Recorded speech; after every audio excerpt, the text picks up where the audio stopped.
Head movement team, very important. Let's go over some drills to get you moving that head off that line. Let's go.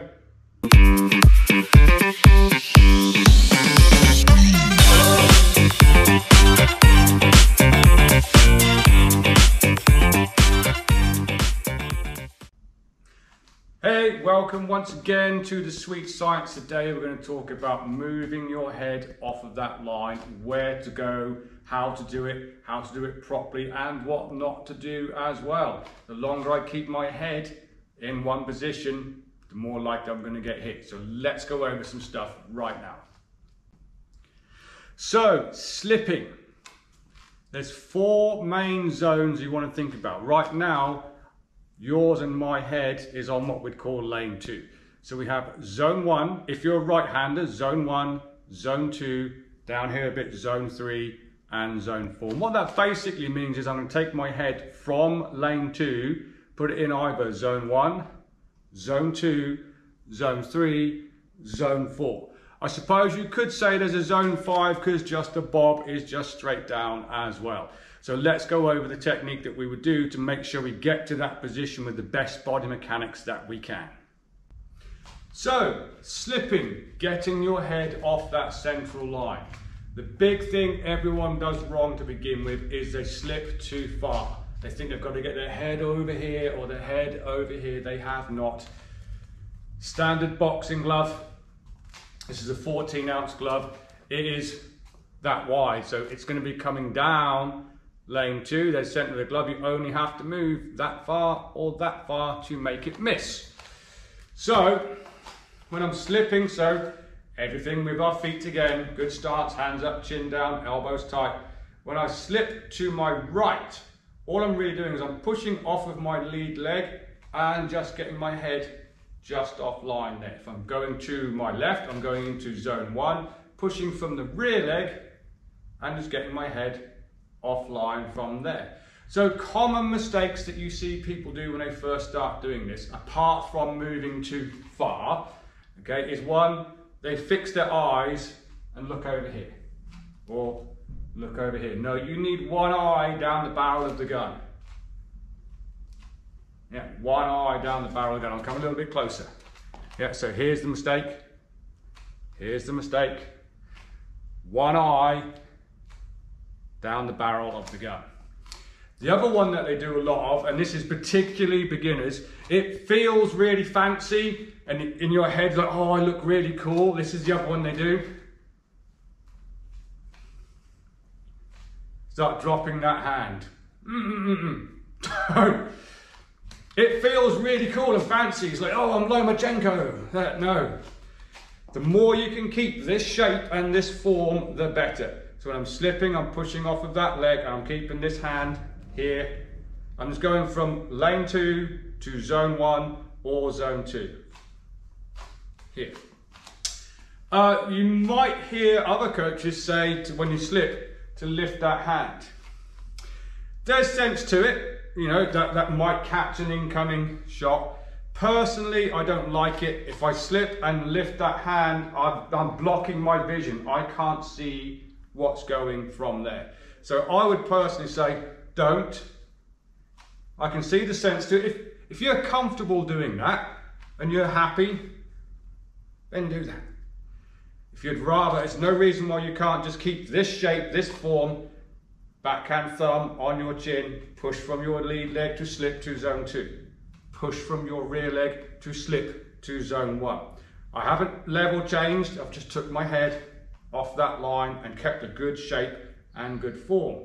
So that's slipping an incoming headshot. So we'll have a look at what we would do if we was to slip and go for a body shot as a counter attack. So we just spoke about moving our heads from lane 2 to zone 1 and zone 2. If I was looking to counter attack to the head, that's where I'd go. Maybe I've thrown a jab and a cross and there's an incoming shot and I slip across to zone 2 and I shoot across over the top of their hand for the counter attack. If I want to attack the body, I'm going to slip to either zone 3 or zone 4. So that's a little bit lower. Now essentially what you're doing, this is not how to do it, but essentially what you're doing is level changing and then putting your head in that zone, but you're coming down at an angle. Okay, so same from the feet, make sure you have a good stance. I'm pushing from the lead leg to slip to zone 4, and I'm putting my head in that zone 4. Okay, it's a level change and across. What I'm not doing is taking my head past my knee. I'm not going over here, that's off balance. Okay, my head is above my knee, pushed and slipped down. As you can see, I can rip to the body from there. It's the same on the opposite side. That's where I want to be, not over here, but I'm taking that, instead of doing this, I'm taking that diagonal line, pushing from the rear leg and slipping down. One eye on the target. So at the moment we've got zone 1, zone 2, zone 3, zone 4. And they are your basic slips. If you look at one extra detail, when I go to zone 3, for instance, the weight is distributed more to my lead leg. Okay, I don't want it to be all on my lead leg so that I can lift my foot off the ground. Okay, still wants to be base of 70-30 as a rough guess. So if I was to lift my leg off the ground now, I would fall backwards. Okay, I want to load that leg ready for whatever counter-attack I'm going to throw. When I go to zone 4, I'm pushing off the lead leg and I'm putting more weight on the back leg. Now another thing that people do wrong when they do that is they go back too far. Now my head's gone beyond my hips. If I get hit, I'm going to fall over. So there's some detail to think about there. Zone 1, zone 2, zone 3, zone 4. Practice that. Get yourself in front of a mirror so you can see where your head is going. Slips, brilliantly. Definitely practice it. People often forget about this as well when they're first starting. The simple duck. Easy as that. I'm in my boxing stance and I can just squat. Here. We can use this to advance. We spoke about in a previous video about getting in, closing the distance safely. I can't just walk in or I'm going to get popped. If you have missed that, I'll leave a link in the description below for that video. But if you can do your footwork patterns, our basic footwork patterns, forwards, backwards, left, right, up the angle, down the angle, you can do that with a bob. All I'm doing is on the movement step, I'm initiating that level change. And backwards, and sideways, sideways, angle, and angle. You can start putting that behind a punch. Yeah.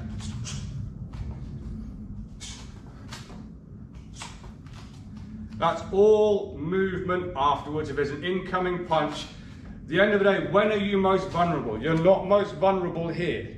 You are most vulnerable either on the way of the punch out or punch back. Got to move that head off of that line. Jab, slip, jab, slip, jab, zone 3, jab, zone 4, jab, duck, step. Can't emphasize enough how much you need to move your head after you've thrown a punch. What we've said before, move your hands, move your head, move your feet. So it's definitely something to practice from there. If you're still working, just getting your feet right, forwards and backwards, put your ball.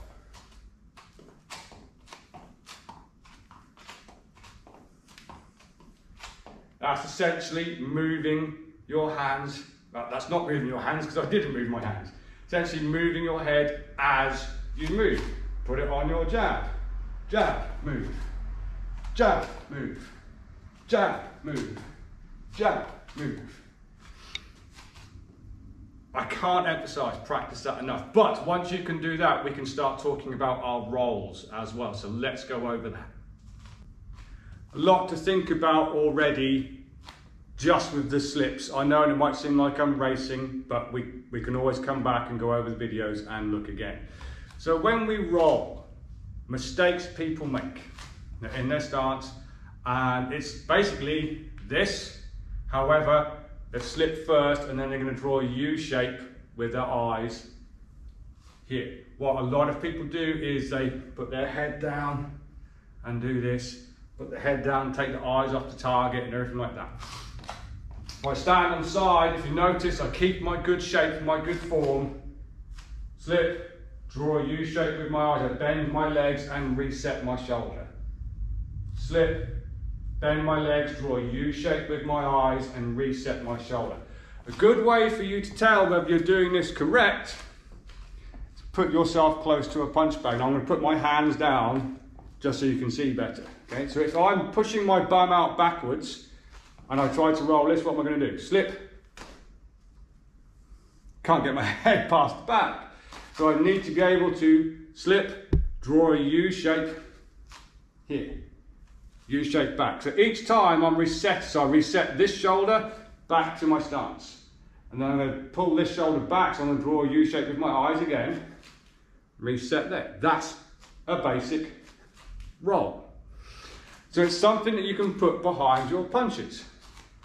Jab, roll, jab, cross, roll.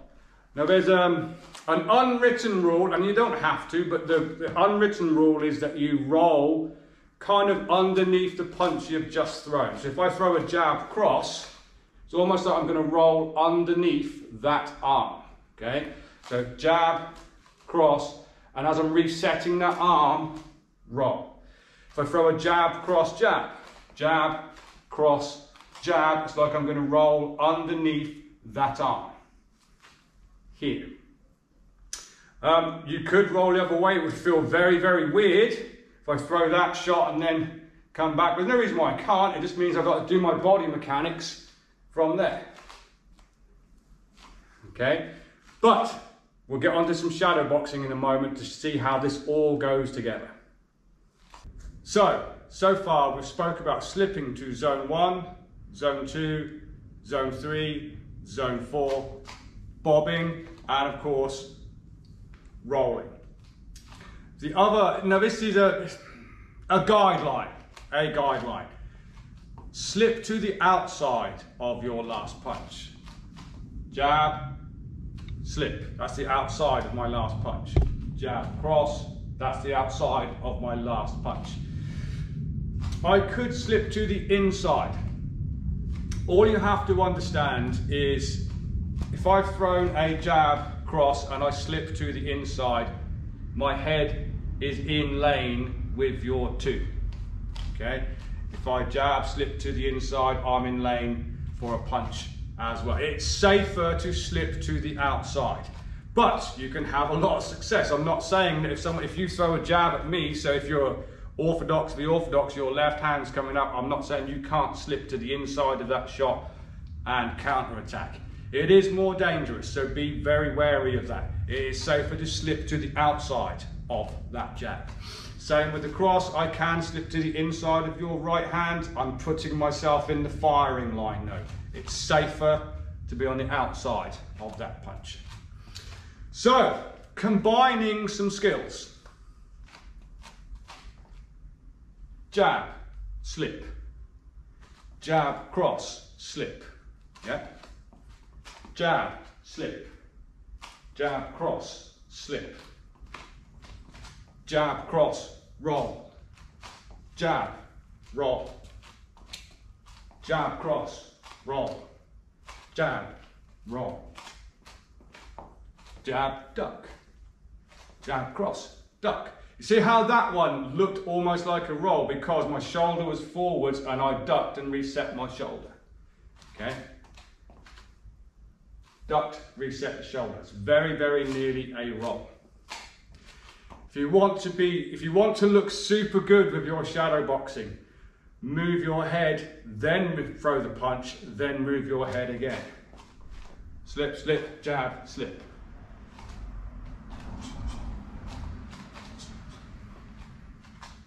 So start combining some skills. We've gone over some footwork.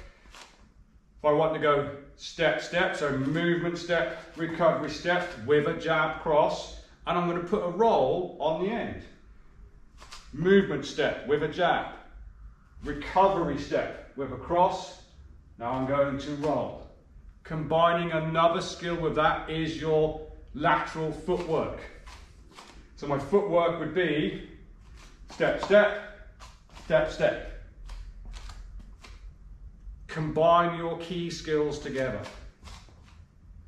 Movement step with a jab. Recovery step with a cross. I'm now going to roll and lateral footwork.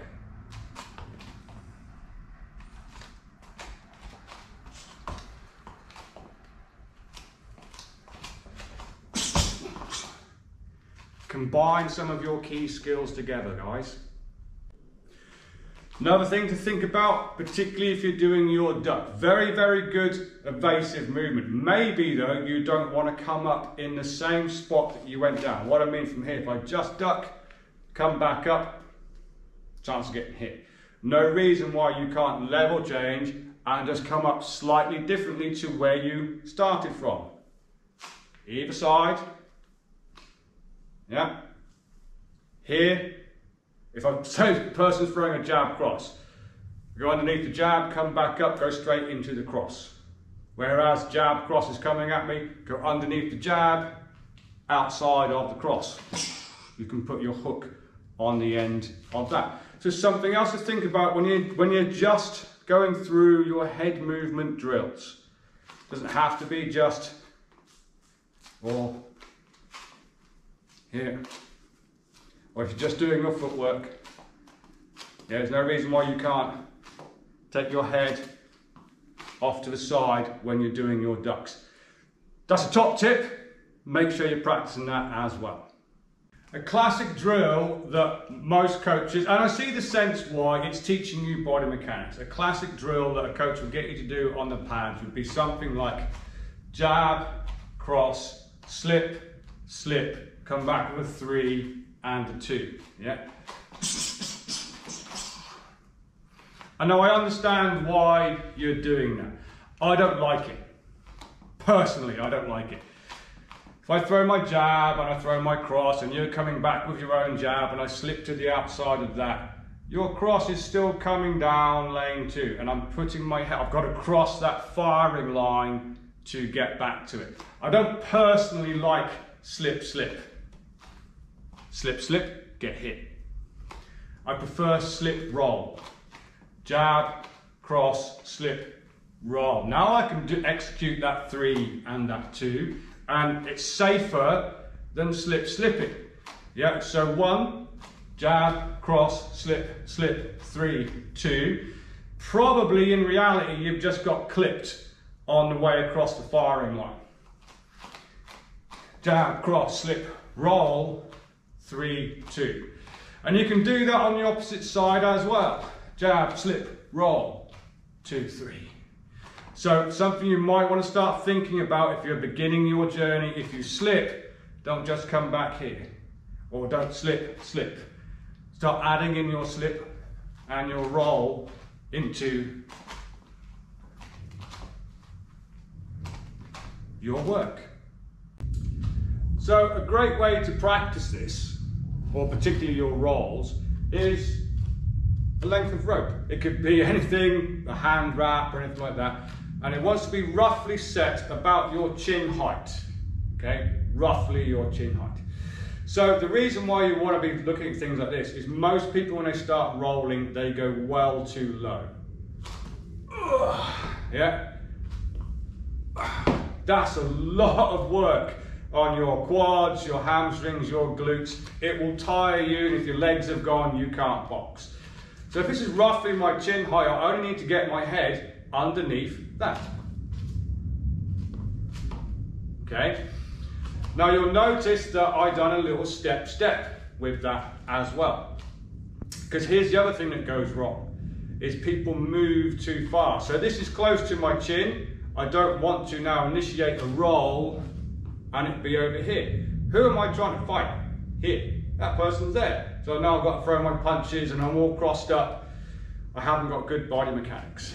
So I only need to roll to the other side. Roll to the other side. Okay? You can, right, so if we're going to move forwards, this is a drill I get our guys to do a lot of. If you are a orthodox and you're working the line, when you're rolling to your right, you're only going to go lateral. So I'm going to step, step, lateral. When I'm going to my left, that's when I can go up that diagonal line. So I gain some ground. Lateral, diagonal, lateral, diagonal, lateral, diagonal. When I'm going backwards, that changes. I go down the diagonal line backwards and lateral to the side.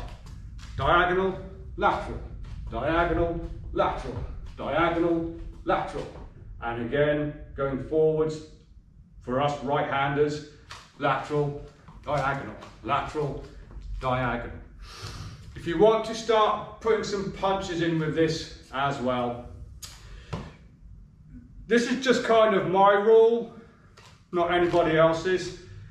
For what we said earlier, I'm not going to throw that jab and then that's just really, really weird. So if I want to throw some punches and roll underneath this line, I'm going to make sure I finish with the hand closest to the line I want to roll to. Jab, cross, roll. Jab, roll. Jab, cross, roll. Double jab, roll. So moving backwards and forwards from here. So just the length of line can really help you improve your head movement. So we've all seen someone on YouTube or TikTok or whatever social media platform using something like this, and you can actually go buy a proper slip bag. This is just an old speed bag, what the bladder's burst on it, and this is what we use for our head movement drills, but it can be anything.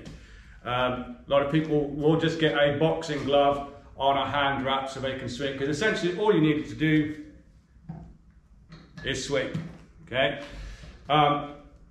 This one's too light. I keep meaning to put some sand in here because it doesn't keep track of a line particularly well. But here's what I mean about people who move too far. So I'll do it this way first. So I'm going to do that slip to, I'll do it to zone 2 so you can see. So this is going to come forwards and it's going to come back. I only need to just make it miss. Yeah, so my head's in line. I only need to just make it miss from here. So a lot of people, when they first start doing this, they go way too far. All the way over here.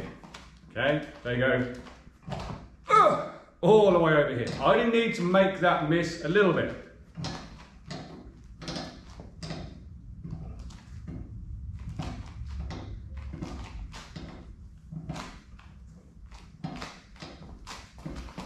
I don't need to have these huge movements when I'm working something like this.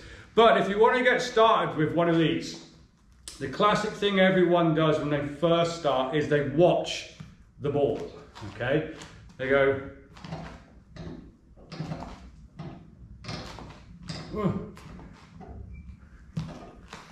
keep focused on your target.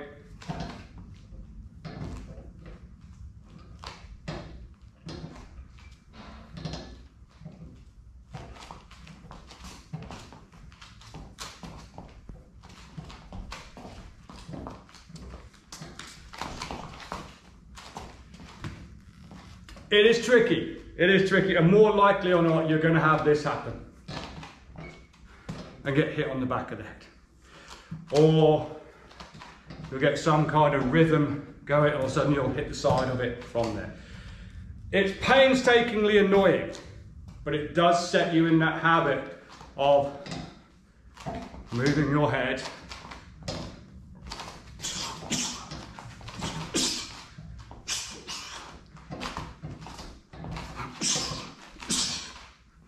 rather than just being here with your shadow boxing. However, you want to make sure when you are doing your shadow boxing drills that you are doing them the best you can before you move to something like this. This is a bit fun for me nowadays. I like to do a round with it, just making sure I'm moving my head.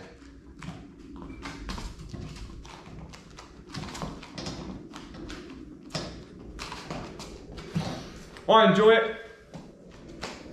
Painfully annoying to start with though, but good fun. Something like this may help you practice.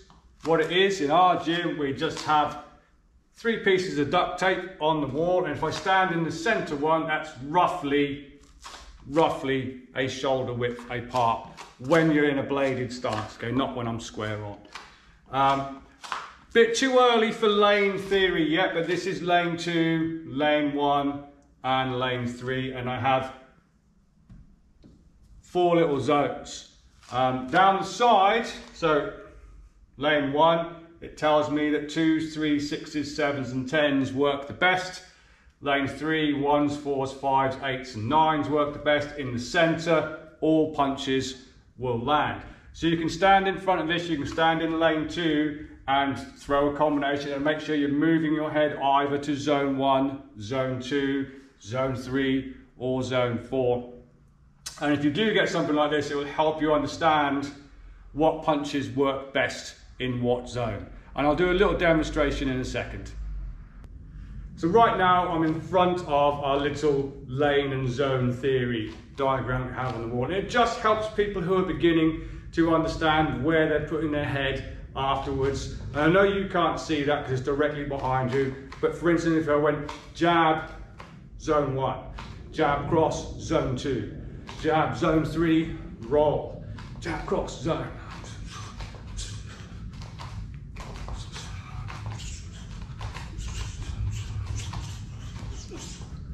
Yes, I'm always putting some kind of movement at the end of my punches. So basically what I'm not doing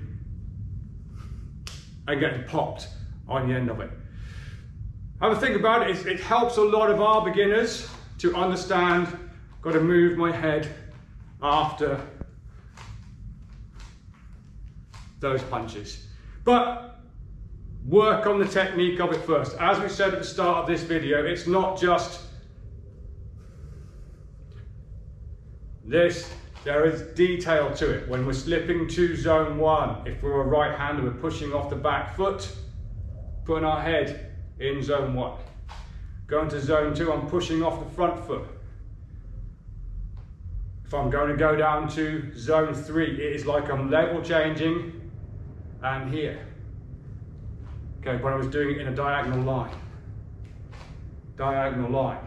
I'm not putting too much weight forwards. I'm not taking my head beyond my knee. I'm going to fall over. Imagine if I was boxing someone and I've done that slip, my weight's gone beyond my knee and I get hit with a hook now or anything really, I'm going to fall over because my foundation has gone.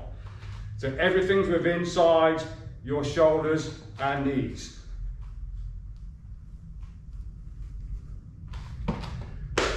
Strongly suggest you start putting some head movement in, particularly after your punches. If you want to be super good at it, beforehand as well. And don't make it too rhythmical, as in slip, slip, slip, punch. That becomes a pattern. I have no idea which way my head's going at the moment. I'm just doing it unpatterned, okay? Get practicing that, guys. So there's a little introduction to moving your head correctly, getting your head off of the line. The longer you leave it on line straight in front of your opponent, the more likely you're going to get punched. And at the end of the day, the game is to hit your opponent and not get hit back again. So hope you found that helpful. Start putting that into your drills, but don't rush them. Take your time with it, make sure you're getting the body mechanics right, make sure you're not sticking your bum out and looking at the floor when you roll. Draw that nice U shape with your eyes so you're looking at your opponent, resetting your shoulder and not ducking your head down here. Hope you enjoyed the lesson, guys. If you really liked it, you could do me a big favor, hit the like button, subscribe if you want to see more content as well. And as always, if you have any questions, please put them in the comments below and I will answer them for you. Until next time, team, see you soon.